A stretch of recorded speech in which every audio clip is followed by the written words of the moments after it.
nessa mesa, a pedido do Wagner e da organização, a gente tem um objetivo, que é o de trazer e discutir alguns argumentos sobre o processo de construção curricular para as escolas da rede municipal, tarefa a ser empreendida de forma coletiva, sob a coordenação da COPED, da Secretaria Municipal de São Paulo. Né? Quando a gente começou a conversar sobre o assunto com o Wagner e a equipe, as primeiras questões levantadas foram exatamente o primeiro tom dessa reunião, que é o desafio de procurar romper uma prática de descontinuidade de projetos a cada nova administração. Acho que todos nós que temos alguma experiência nas redes municipais, estaduais, temos essa sensação que alguns descreveram aqui, o que será que vem agora, qual é a novidade da vez, né?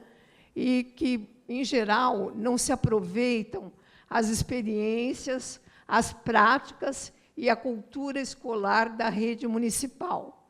Eu acho que esse é uma sensação, essa é uma sensação compartilhada pela equipe, compartilhada por todo mundo que está aqui, ansioso para saber quais são os próximos passos, né? O outro desafio é sempre aquele, de novo, um novo currículo. Para que fazer um novo currículo? Ou será mais do mesmo, né?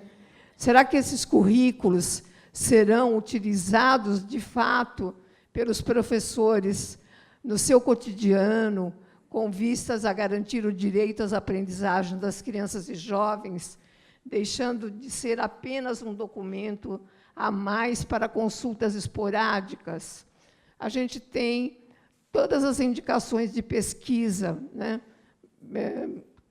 disponíveis, mostrando o distanciamento que, às vezes, os documentos oficiais eles provocam na equipe escolar, né? É um documento para eu consultar esporadicamente, mas não é alguma coisa que eu considere tão importante para o meu trabalho. Então, com esses dois desafios, que é não provocar ruptura e não construir apenas um currículo a mais, acrescenta-se o propósito de construir uma proposta contemporânea, moderna, e que possa ser assumida pela rede coletiva e colaborativamente. Então, eu acho que várias pessoas, inclusive o secretário, trouxeram essa questão de olhar para o futuro com os pés no chão desse presente, com tantos desafios, com tantos problemas ainda não resolvidos em termos das aprendizagens básicas. Bom, então, a ideia preliminar do grupo é que a gente deveria tomar como ponto de referência, como ponto de partida, alguns documentos que pudessem dialogar entre si, mesmo quando esse diálogo não é tão elementar, né? Que documentos são esses? Um é o próprio documento de orientações curriculares e proposição de expectativas de aprendizagem, produzidos pela Secretaria Municipal de Educação em 2007 e 2008. O outro é o documento ao qual acho que o colega estava se referindo, o Direitos de Aprendizagem dos Ciclos Interdisciplinar e Autoral, né, divulgado em 2017. E o terceiro, a Base Nacional Curricular Comum, né, que ainda será publicada em sua versão, terceira versão, ao longo deste ano, né? Os dois primeiros documentos são contribuições de reflexões coletivas da rede municipal, e a base indica parâmetros mínimos de caráter nacional. Então, a gente acha que, minimamente, esses três documentos precisam ser, obrigatoriamente, tomados como pontos de partida. As orientações curriculares e proposição de expectativas de aprendizagem foram um documento do qual participaram as escolas em sua elaboração, com a organização de objetivos de aprendizagem por componente curricular e por ano de escolaridade. Eles sugerem uma concepção didática para o ensino, fruto de contribuição de pesquisas.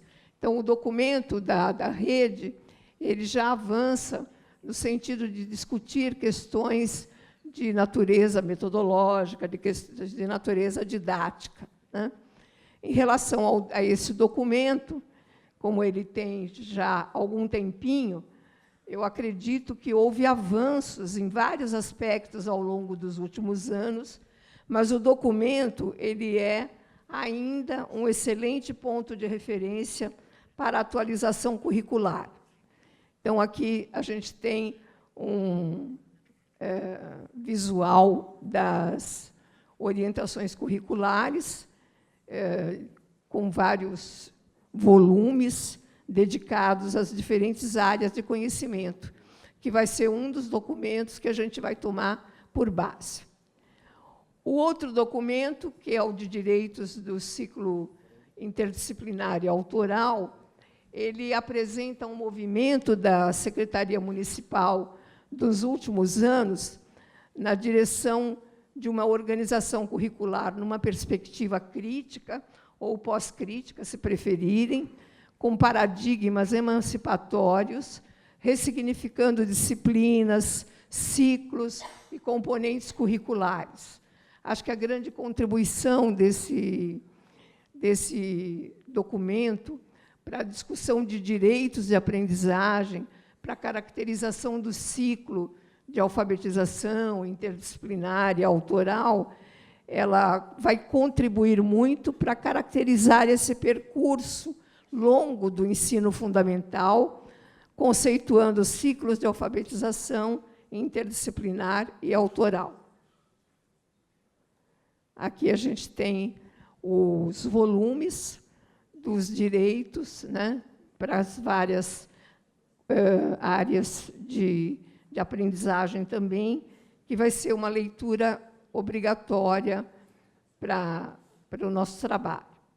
E, finalmente, a Base Nacional Comum Curricular, sobre a qual a Kátia já fez a exposição, que é o documento do MEC que visa estabelecer e implantar, mediante uma atuação interfederativa, diretrizes pedagógicas para a educação básica e a Base Nacional Comum dos Currículos com direitos e objetivos de aprendizagem e desenvolvimento dos estudantes, respeitadas as diversidades regional, estadual e local.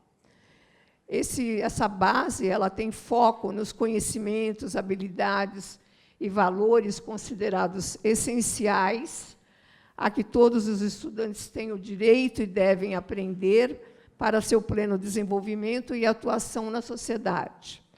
A partir desses elementos, espera-se que as redes de ensino, as unidades escolares e os professores da educação básica organizem seus currículos, indicando percursos de aprendizagem de seus alunos, considerando peculiaridades locais. Então, nessa última afirmação, a gente vê que a base não se coloca como um currículo pronto, mas como uma base para a organização de currículos em nível estadual, municipal e os projetos pedagógicos das escolas, né? E aí a gente está aguardando esse documento na sua terceira versão para discussão.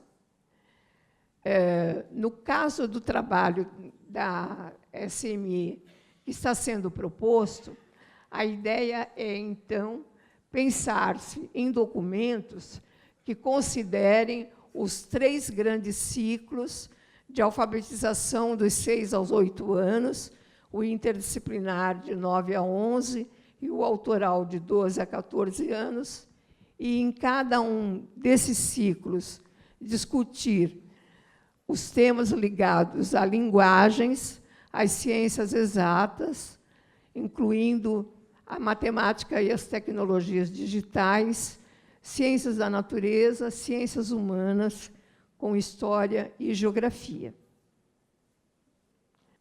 Com essa preocupação de não jogar nada fora, de não começar do zero, mas de aproveitar as experiências e de situar no atual momento histórico, né? Um outro motivo para retomar uma proposta pedagógica é o fato dessa ser uma rede com identidade própria, né? Essa identidade ela começa pelos seus números gigantescos, né? Uma rede de aproximadamente 1 milhão de alunos, 62.800 professores, 82.750 profissionais envolvidos na rede de ensino, 555 escolas de ensino fundamental. É um mundo à parte, né, que precisa ter sua identidade, né? Esses números, essa identidade, essa história, justificam a importância de um projeto curricular próprio da Secretaria Municipal de Educação, que nada mais é do que um plano de formação, conforme propõe Luís Rico Romero, que é um curriculista espanhol bastante considerado, né?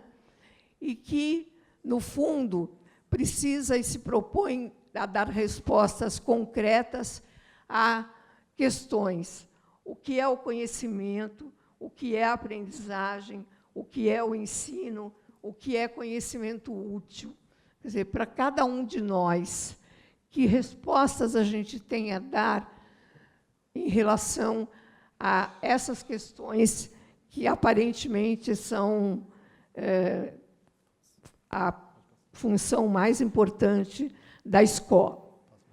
Para Luís Rico, qualquer sistema educativo, seja ele de abrangência nacional, regional ou local, que não discuta profundamente essas questões, corre fatalmente o risco de perder o rumo ou, então, de investir em programas com pouco impacto na melhoria da educação. Ou seja, ter um projeto curricular é ter um guia, é ter uma orientação e não caminhar desordenadamente. Aí, nesse sentido, eu acho que nós devemos começar essa discussão aprofundando um pouco mais as questões que envolvem essa ideia de currículo, né, para que ele possa, de fato, ultrapassar essa barreira daquilo que eu falei lá no início, de ser apenas um documento a mais, né? Para o DOL, um currículo construtivo é aquele que emerge através da ação e interação dos participantes. Ele não é estabelecido antecipadamente, a não ser em termos amplos e gerais. Uma matriz, evidentemente, não tem início nem fim, não tem fronteiras, nem ponto de intersecção ou focos. Outro autor que pode nos ajudar muito a pensar sobre o assunto é o Sacristan, né, que vai nos dizer que o currículo é a expressão da função socializadora da escola. Que escola que nós queremos para os nossos alunos? Que escola os alunos querem, os pais, a comunidade? Que escola é essa escola que consegue trabalhar numa sociedade com tanta contradição, com tanta injustiça, e consegue fazer o seu trabalho de equidade, né? Então, acho que essa função da escola é importantíssima. O currículo é um instrumento que cria toda uma gama de usos, de modo que é um elemento imprescindível para compreender o que costumamos chamar de prática pedagógica, né? Alguns autores dizem me mostra o teu currículo, que eu posso imaginar qual é a prática pedagógica que acontece na sua escola. E ele está relacionado com o conteúdo da profissionalização dos docentes. Acho que Kátia já chamou atenção, e as duas pessoas que antecederam a fala também, de que não há implementação curricular desvinculada de outras políticas, especialmente das políticas de formação docente e de avaliação. Eu acho que currículo, avaliação e formação docente é um tripé sem o qual, se uma das partes é falha no projeto, né, da secretaria, é muito difícil que as três sejam implementadas. O que se pretende por bom professor e as funções que se pede que desenvolva dependem da variação dos conteúdos, finalidades e mecanismos de desenvolvimento curricular. No currículo, se entrecruzam componentes e determinações muito diversas, pedagógicas, políticas, práticas, administrativas, produtivas de diversos materiais, de controle sobre o sistema escolar, de inovação pedagógica. É claro que o currículo não é um lugar de grandes consensos. Sempre a gente vai ter opiniões diversas sobre determinadas situações, e é natural que seja dessa maneira. É um espaço de discussão, é um espaço de luta mesmo, né? E é bom que seja assim.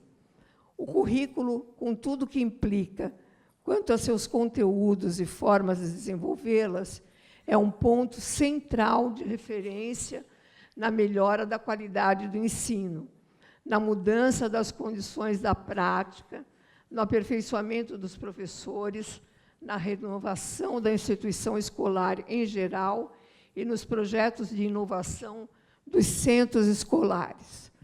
Acho que, nessa última citação do Sacristã, a questão da inovação ela é um grande desafio que a gente vai ter que enfrentar, e eu vejo com bastante expectativa essa ideia de discutir o que é essa formação tecnológica. Eu acho que a gente está bem defasado, bem atrasado nessa discussão, e essas inovações precisam chegar rapidamente à escola, né? De toda maneira, eu acho que há tendências mundiais, né, na construção dos currículos. Varia de um documento para outro, varia nas denominações, nas ênfases, mas a gente vê que, em todo o mundo, quando você analisa os currículos atuais, eles são construídos em torno de algumas capacidades, né? As capacidades a que se convencionou chamar de literacia, materacia, capacidades pessoais e sociais, conhecimento ético, conhecimento crítico e criatividade, conhecimento intercultural, conhecimento das tecnologias da informação. De modo geral, você vai olhando variações curriculares pelo mundo afora, mas, no final, essas capacidades, elas são as capacidades de, né, referência.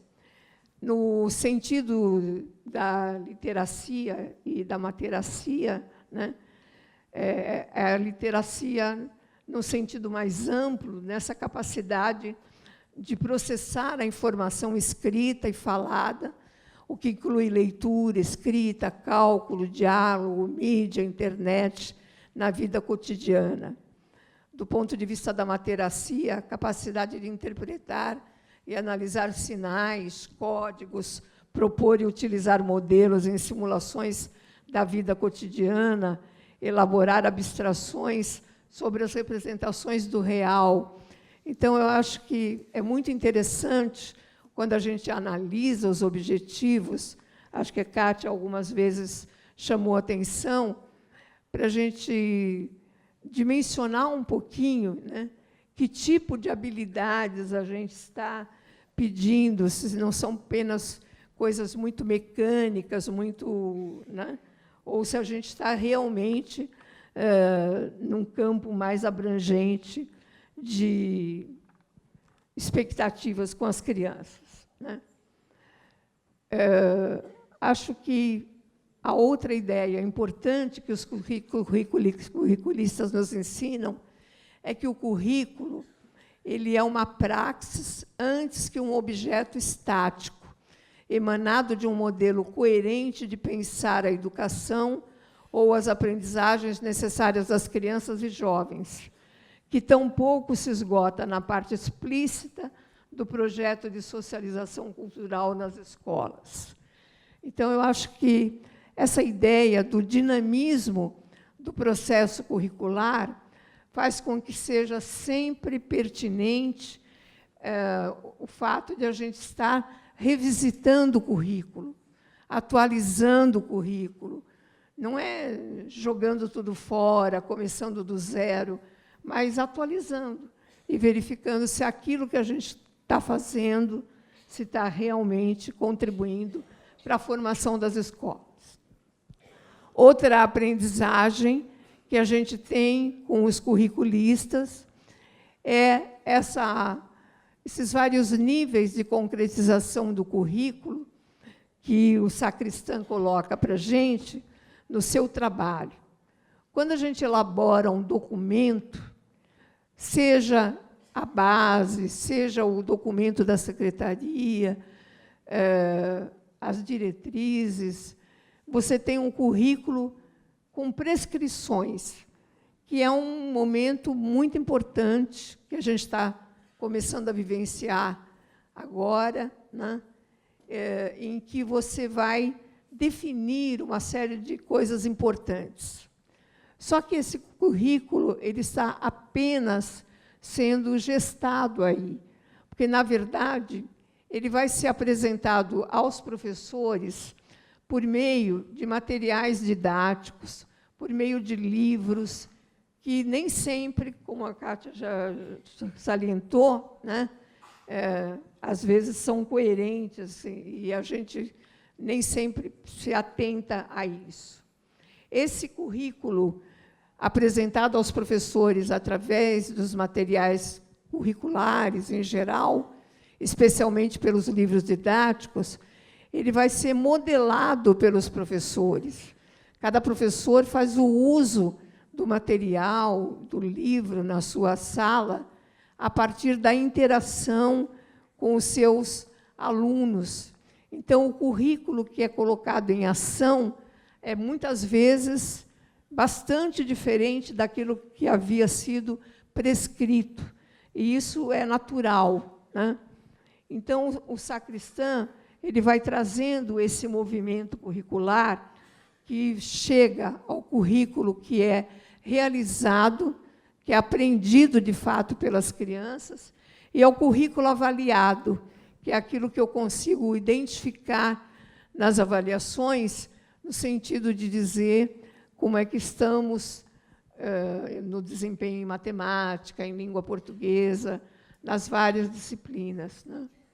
Então, eu acho que é muito bom ter em mente sempre que esse desenvolvimento curricular é um processo que apenas se inicia com a produção do documento, mas ele propõe aí uma série de etapas, ele pressupõe uma série de etapas posteriores que precisam ser muito bem cuidadas para que, de fato, a gente possa dizer que um currículo foi implementado.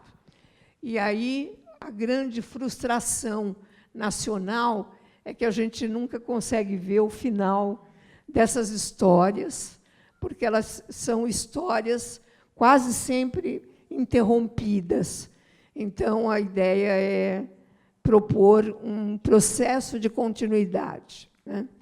Nós vamos ter aí a constituição de grupos de trabalho, um grupo de trabalho de linguagens, um de ciências humanas, um de matemática, um de ciências da natureza, o ciclo 1 e o de tecnologias digitais.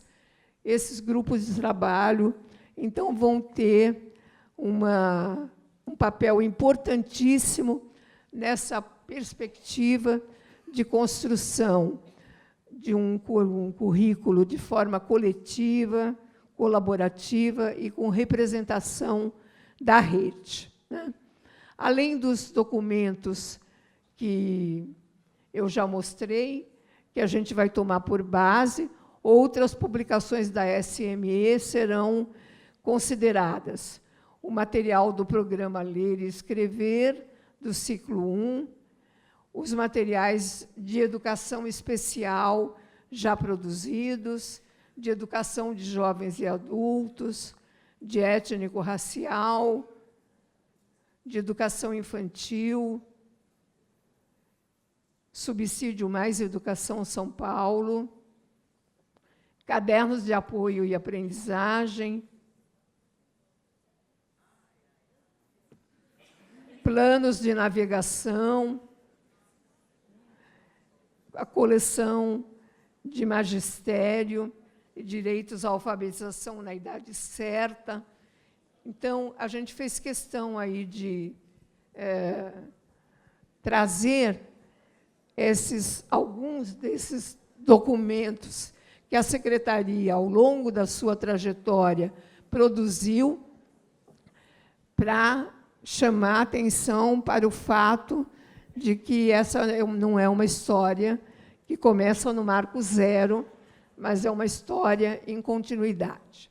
Aqui estão as referências dos autores que eu citei, do Dol, do Rico Romero e do Sacristan, e eu agradeço muito a atenção. Obrigada.